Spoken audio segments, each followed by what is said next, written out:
Welcome to the AI Research Roundup. I'm Alex. Today we're looking at PixelHacker Image Inpainting with Structural and Semantic Consistency, a paper from April 29th, 2025. So, image inpainting.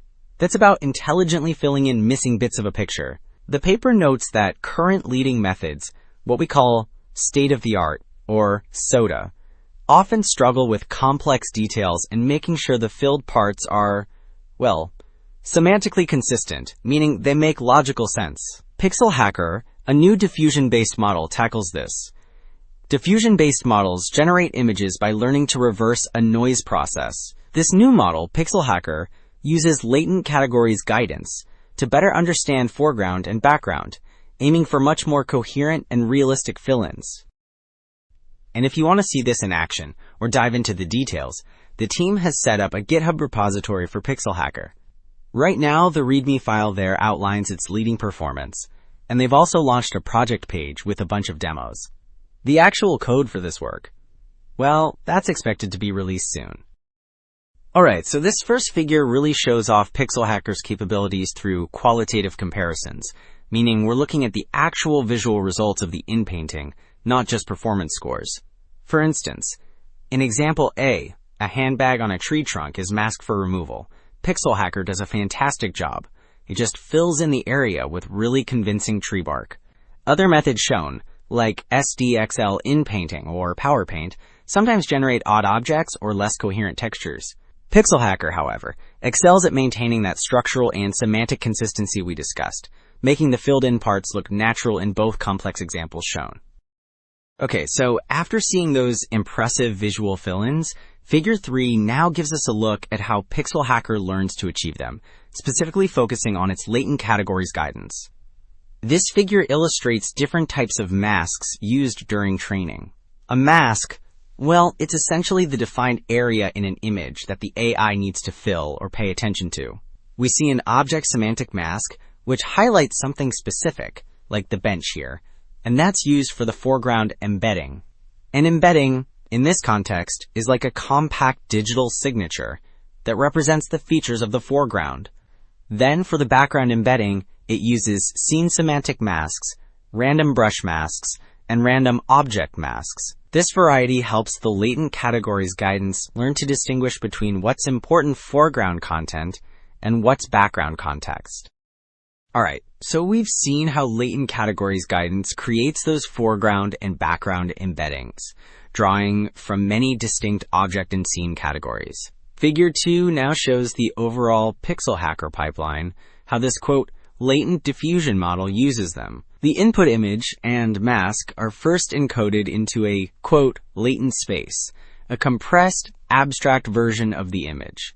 Then, within this latent space, during the denoising process, those crucial foreground and background embeddings are intermittently injected using, quote, linear attention. Linear attention is a special mechanism that helps the model precisely integrate this guidance at multiple stages, fostering the detailed interactions needed for that consistent final inpainted image.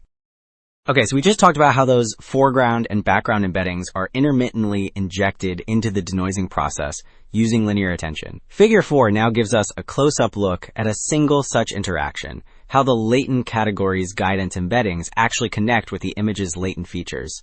The process starts with the latent input, which undergoes normalization, a step to standardize the data for stable learning. Then, critically, it uses, quote, cross-attention. Cross-attention is a mechanism that allows the model to intelligently blend the guidance from the embedding with the image features. Finally, the result goes through an MLP, or multi-layer perceptron, which is a set of processing layers and more normalization, refining the output before it moves on. This whole interaction sequence happens multiple times. So, we've seen how those Latent Categories Guidance embeddings are integrated through cross-attention and the multi-layer perceptron.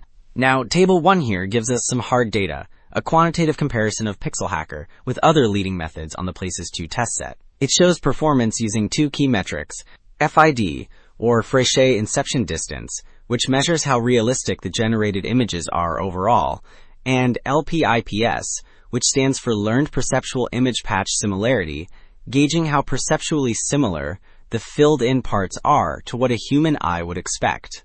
For both of these metrics, lower scores are better. PixelHacker achieves an excellent FID of 8.59 and an LPIPS of 0.2026, outperforming other methods like SDXL. Even the version of PixelHacker that wasn't fine-tuned specifically for this, Places 2 dataset shows very competitive results, particularly a strong LPIPS score. These numbers really back up the visual quality we saw earlier. Alright, and speaking of that visual quality, Figure 5 gives us a direct look, a qualitative comparison of PixelHacker against several other state-of-the-art, or SOTA, methods on the Places 2 dataset. We see various scenes where large portions of the original image, shown as ground truth with a mask, are missing. PixelHacker's results, in the second column, consistently generate plausible and coherent content, preserving complex structures and semantic meaning. You can see how it often does a better job than the other methods at filling in these large masked areas, maintaining both the look and the logic of the scene, which really supports those strong Fréchet inception distance and learned perceptual image patch similarity scores we just saw. Okay, so after seeing those visual examples on Places 2, Table 2 now gives us more quantitative results, specifically on the Places 2 validation set, and it breaks things down by performance on both large and small masks. Alongside the Fréchet inception distance and learned perceptual image patch similarity we've discussed, this table introduces PIDs and UIDs, which are additional metrics reflecting image quality and realism, and for these, higher scores are better. PixelHacker performs very strongly, achieving the best Fréchet inception distance and UIDS scores across both large and small mask scenarios. It also secures impressive second-best learned perceptual image patch similarity and third-best PIDS scores, which is particularly noteworthy given it was trained on significantly less data than some other leading methods. Those results in Table 2 really drive home PixelHacker's strengths, especially on those tricky large masked areas.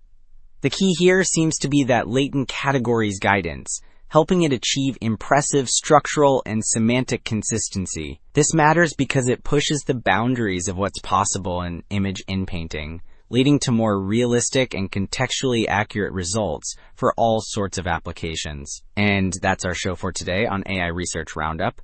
Thanks for joining me. I'm Alex.